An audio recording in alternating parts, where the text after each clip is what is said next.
Hi, everyone. My name is Mike Roberts. I'm a teacher and instructional coach here in Salt Lake City, Utah. I'm also an author and a presenter, and I like to share my ideas as often as I can. So I'm super excited to be bringing you this little session on reassessing assessment. Things have changed a lot in education over the past few years, and especially this year. And one thing that I'm really encouraging you all to do is to think about how you assess and why you assess. And so I'm going to be giving you some strategies here in the next 20, 25 minutes, going over some of those ideas. Like teaching, I'm a big believer in, hey, what you see is what you get. So this is going to be a one-take type scenario. I'm going to be stumbling over words maybe, and things happen, but that's how teaching goes. And so I want it to be authentic. So there's going to be no editing or revision going on here. It's just going to be me and then the PowerPoint, and what happens is what happens, just like in our classrooms. So let me share my screen here with you and pull up the PowerPoint. And here we go. Let me put this on present mode so we're nice and big for you. And we're just going to jump right in and start sharing some of these ideas. So this is called Reassessing Assessment, why even you should reassess how you assess. The handout for this presentation is going to be right down there. I'll also make the slides available as well. All the information I just compacted down into a one-pager, so you can just be checking that out if that's easier for you. All right, so when it comes to grading and assessment, things have changed. And in education, things are always changing. You have to be ready to roll with the punches. You don't want to be that teacher who always reminisces about the good old days and here's how we used to do it and things like that. So what we're going to do here, I'm going to play a little Jeopardy with you. We're going to do this a few times throughout this little session here. I want you to think. I'm going to give you the answer first, Jeopardy style. The answers: chalkboard, an overhead projector, and TV carts. Take a second and think about what the question could be that those are the answers. So get the little Jeopardy music going here for you. All right. The question: what are things that were once standard in a classroom? And again, chalkboard, overhead projector, and TV carts. All right? Things change in education. And we no longer, hopefully you no longer have your little, screen up there where you put it over the overhead projector and you bring in the TV cart with the VCR and all that stuff. Things have progressed.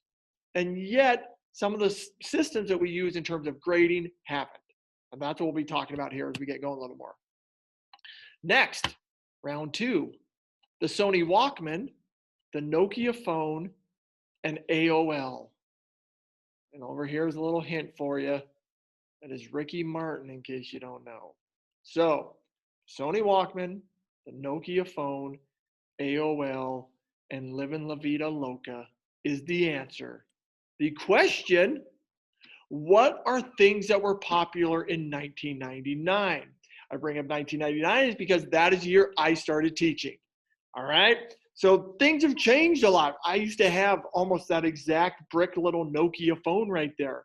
But things have changed. Things have improved. Things have advanced since then. And yet, when you think about your teaching and your assessment methods, sometimes those are still stuck back in 1999. Third and final round, the answer: there were 9,000 of these stores around in 2004. There's Napoleon Dynamite, which, prepare, brace yourself, came out in 2004, which just made many of us feel really, really old. The question, see if you got it: what is Blockbuster Video? In 2004, relatively recently, there were 9,000 Blockbusters, and now I believe there's one left. I think it's in Bend, Oregon. Okay? They didn't advance with the times. And that's the point to all of this. Okay? We got to keep advancing forward, even with our assessment methods, because we can't expect students to be ready for tomorrow by teaching them methods from the past. And more importantly, we can't keep assessing students, is what I say right here. We can't keep assessing what students know using blockbuster methods in a Netflix kind of world. So we got to adjust our assessment methods, our tools, our approaches, how we grade, all of that stuff to fit the new world environment that we're living in. And this includes, like I just said, how we assess, how we grade. So now I'm going to break out 5 ways you can reassess how you assess and grade within your classroom. All right, number 1, grade things as a class. Okay, even if they're doing it online, you can still grade it as a class. They can submit it to you, give you the grade on it, all that kind of good stuff. So each little idea I give you the good, the better, and the best for why you should do these things. So the good for grading things as a class, it saves you from hauling things home every night. I'm talking projects, I'm talking papers, I'm talking all that stuff, that traditionally comes home. I used to call it taking my papers for a drive, because I take my papers for a drive a few times a week before I'd actually start grading them. They go home, they come back, they go home, they come back. It saves you from hauling all that stuff home. Number 2, it gives students immediate results. If you have students create something in class, or a paper, they write it, or a project, or they take a quiz, if you grade it right then and there, they get that immediate feedback. They get those immediate results. It allows you, which is the best part here, it allows you to solidify the learning as it's happening. So if you're going through that test with your students, you're stopping and explaining the answer, but then students can ask you questions about why their answer is wrong. So you're not only lessening the time you have to put into hauling all that stuff home and grading it and all that, but you're also solidifying the learning by almost using it as a review. And it also gives you a good idea of what concepts do they really understand and what concepts may need to be retaught. So don't just, put out some online quiz that gets graded and they get the score. Really use it as an opportunity to solidify what's going on in your class. So grade things as a class. There's the good, the better, and the best. Number 2, let students self-assess. So this is taking it kind of the next level even. The good thing about letting students self-assess, it empowers them in the learning. It lets them feel like, hey, this isn't the grade that you gave me as the teacher. This is the grade that I feel I've earned. All right? The better. Self-assessments open the door for a discussion about the learning, because sometimes your students are going to struggle with, okay, how do I self-assess? And this lets you kind of go into details about, here's what the expectations were. Here's what the rubric says. Here's what an A paper would look like compared to a B paper would look like. And it opens the door for you to have that communication with your student so they better understand what the expectations were for the learning. And the best, it builds trust between you and your students. Because I think a lot of times when I recommend to teachers, hey, let your students self-assess, they jump to that extreme of, well, wait a second, you don't know about Johnny, and Johnny's going to give himself an A even if it's garbage work and this and that and the other. And I always tell teachers, pump the brakes. You are jumping to a conclusion that everybody's going to do it based on 1 or 2 students who may struggle with it. And just like everything else, if you're teaching a concept and everybody gets it but 1 or 2, we don't stop and say, okay, all of you have to relearn this now. No, we work with those 1 or 2 students to help get them caught up with what's going on. Same thing here. Give your students a chance to self-assess. It creates that trust between you and them, and it allows for some great conversations to have about expectations and how to reach those expectations. And I promise you, I've been doing this for years. 75, 80% of the time, the kids are dead set on exactly what you thought. And they're honest with you about, hey, I think I deserve a C on this because I'm missing this, this, and this. And yes, there are those who do it incorrectly, but I'm telling you, the vast majority of those who do it incorrectly are being too hard on themselves. And that's another one for that great discussion of, wait a second, you said you gave yourself a C here, but you're really only struggling in this one area. Why would you say that's a C? And so it helps them better reflect on their learning. And yes, there are those kids who are going to kind of overinflate it. From my experience, about 5%. But then you have those conversations and they get better at it. And that's what this whole process is about, is learning how to improve on your self-assessment. So let them self-assess. It empowers them. It opens the door for the discussion, and it builds that trust. I'm a big fan of the saying, trust until you bust them. And until you have reason to doubt them, give them that benefit. Next, mix up your final exams. All final exams do not have to be a standardized test, or here's a one-size-fits-all test for everybody. All right? So mix up how you do this. The good about mixing up your final exams, It's tough for students to cheat if the assignments are unique. If you're asking them, hey, here's 6 different options you have, and each of them is creative and they can't just go on Google and find these answers, it's hard for them to cheat. And I love the better, part 2 of this, the better, it is so much more fun for me to grade a variety of assignments than it is to grade 100 of the same thing. And so you get, if you have 6 or 7, you're going to get 10, 15, 20 different assignments, or 10, 15, 20 of each of the different assignments to grade, rather than just seeing that same idea come across again and again and again. And each of those 10, 15, 20 assignments is going to have a little different spin. So even those that are similar are going to be unique. So I'm a big fan of mixing it up for the variety that it offers. And the best, it allows students to play into their strengths. Give them those options of, hey, one option is you are writing, and that kid who loves to write, there's a writing option. Option 2, give them that option to draw something and express, what they learned in some kind of visual form. Number 3, include some technology in there. Hey, is there a technology aspect or a podcast or a video or something they could do that can show you the learning? I always offer the traditional test. Hey, if you want more than multiple choice to true, false, do that. You can come up with multiple things. At the end, it's, did they understand the concept? I've had oral final exams where students will come up to me and just talk to me about what they learned. There are so many different options out there that it makes it, it plays into their strengths. And a lot of times I've had students who really understand something do poorly on a test because basically I was asking the wrong questions, or I'm asking them to show me their learning in a way that doesn't best show their understanding. And so the more options you can give them for those final exams, I think the more it engages them and pushes them to put forth their best. And it really does give you a really strong reflection of what their understanding is versus, hey, everybody gets the same test. So think about that one. Let students, if you want take it to the next level, let students create their own assessments. All right.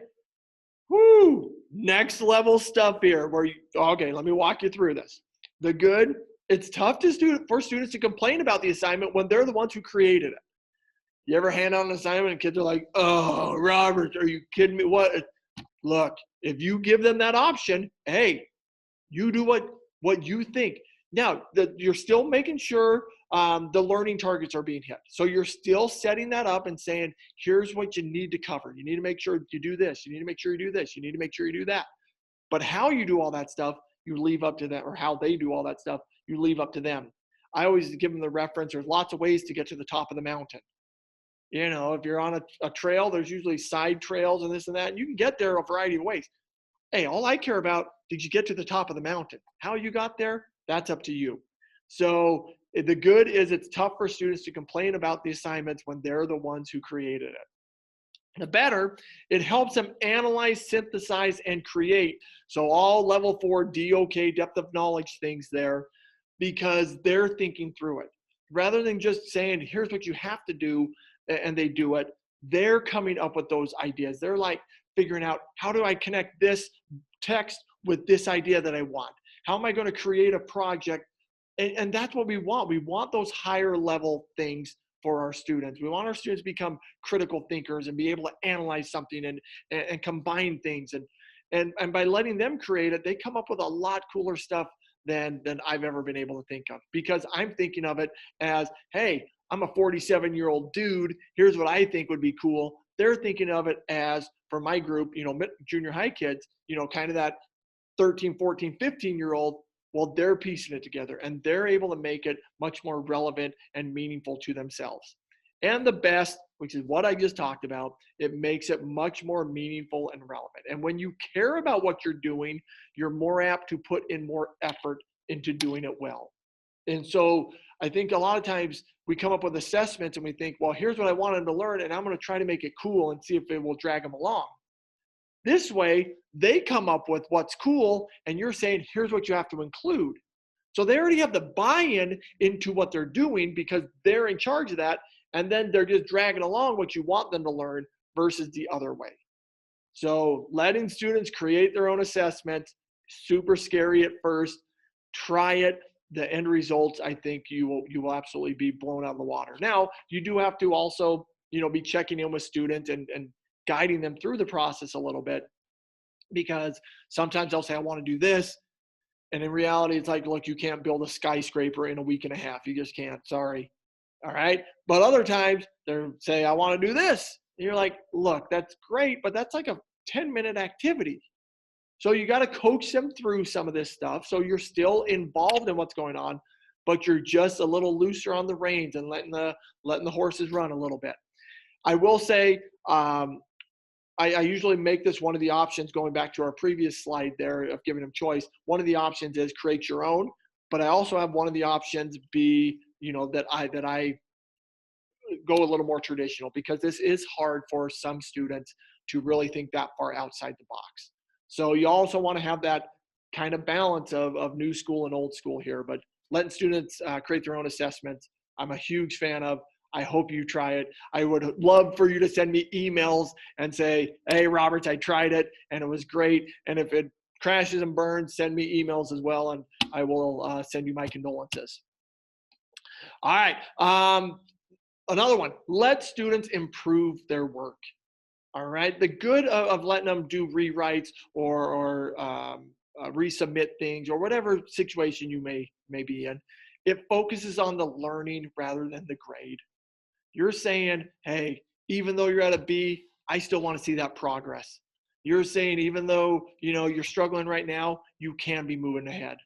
And I really think that's a message that teachers need to really stress, because in life, we're always trying to persevere and move forward. And please, if you're doing this kind of thing, don't just say, hey, only students who got below 90 can do this. That kid who got that 80 or 90 who still wants to improve, I really struggle with why teachers would say, sorry, no improvement for you. I get it. It will require a little more work on your part to reassess those things. But if they're at a 90%, it's not going to be much. So give that kid who, even if they hit your threshold, just open it up to everybody, because not all of them will do it. But you do want to give that kid who got that 95, hey, if you really want to try to push it, yeah, let's do it. The better. You can ask students to highlight and discuss the new learning. And this is one of my things I picked up after a couple of years of doing this. Not only do I have them, give them the opportunity to resubmit, I then have them explain to me, if it's a paper, why is this paper better? Or if it's some kind of problem they did, why is your understanding now of this problem more solid than it was before? Or what did you learn? Where did you mess up? And explain that to me. Because it allows them not only to fix it and improve the grade, it helps them think about things and enhance the learning. And again, that goes back to the good here. You want to focus more on the learning than the grade. And giving those rewrites and improvement opportunities really does help with that. And the best reason I like to let students improve their work, it teaches perseverance and resilience. And I know some teachers are like, but that's not, the real world doesn't give you second chances. Yes, it does. Okay. It does give you those second chances. My power just went out in my room. See, this is one of those things where I'm telling you, I'm just going live and I got to move a little bit, and now my power is back on. The real world does give you those opportunities. I can tell you right now, I'm on my second marriage. It wasn't like, well, first one failed, you're doomed to being single the rest of your life. If you fail a driving test, guess what? You got a second chance. If you fail the praxis, to get your teaching license, if you fail a class in college, you can retake it and they'll, readjust it. Life is filled with second chances. And I think this teaches that perseverance and resilience, and shows students that it pays off. That, hey, I appreciate you did that. And as a result, not only is your grade being boosted, but the learning has been improved. All right. So when it comes to grading and assessment, here's my man, Bob Dylan. Yo, you better start swimming or you'll sink like a stone, because the times they are a-changing. That was me going from Mike Roberts to Bob Dylan, or my version of Bob Dylan. But things are changing, and you got to adjust, or else, it's you don't want to be going back to that first slide, that teacher who talked about, well, when I started teaching, this is what we used to do. Because that was appropriate when you started teaching. Teaching is about adapting and adjusting, especially, you know, with today's environment. You got to be willing to go with the flow and pick up new ideas and try new things, because even though you have that system that may be good, there may be a system that's better. And if you're not willing to try to be better, then you're going to be left behind. You're going to be, like I said, that blockbuster teacher in a Netflix type of world. All right, my friends, there you go. There is reassessing how you assess. Please take some time and give some of these a shot. Like I said, if it works, I'd love to get some feedback from you all about how successful it was. If it doesn't work, please let me know that as well. And I'm happy to say, hey, what about trying this zone and seeing if we can build upon it? Because just because something doesn't work once doesn't mean you don't try. So keep trying, even if it is struggling a little bit. All my contact information is right there. The website, I'm thebaldenglishteacher.com. On Twitter, you can hunt me down at @baldroberts. And email, if you, like I said, if you want to give me your feedback, I'm at thebaldenglishteacher@gmail.com. The handouts will be right there, and that was also at the very beginning. And the slides from this session, you can just stop it right now, take a picture, type that on in, do what you need to do. And there you go. Let me stop sharing for a second. All right, and I'm back. Ladies and gentlemen, teaching is the greatest job in the world, but it does take some effort. It does take some time. It does take some adjustment, including something as old school and basic as how you grade and how you assess. So I'm hoping that some of these tips that I gave you will help you improve your teaching and improve the learning that your students have in your class.